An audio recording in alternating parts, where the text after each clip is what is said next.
Hello everyone and welcome to today's video. Today's video is going to be about how to set up Asana for the first time in 2026. For that, the first thing that you'll have to do is open up Google Play Store on your device, and then in the search bar simply type in ASANA and then hit go or enter on your keyboard. And then in the search bar simply type in ASANA and then hit go or enter on your keyboard.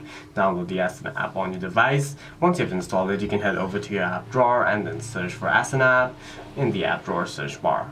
Open the Asana app on your device, hit allow, and then you may have to sign up.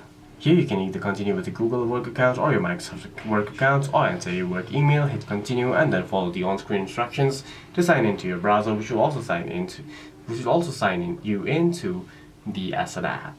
If you already have an account, simply hit log in which case you can simply continue with Google, Microsoft, enter your email address, and then hit continue, and then sign in. Once you're signed in, you can start using the Asana app. For any further questions, please feel free to leave a comment down below.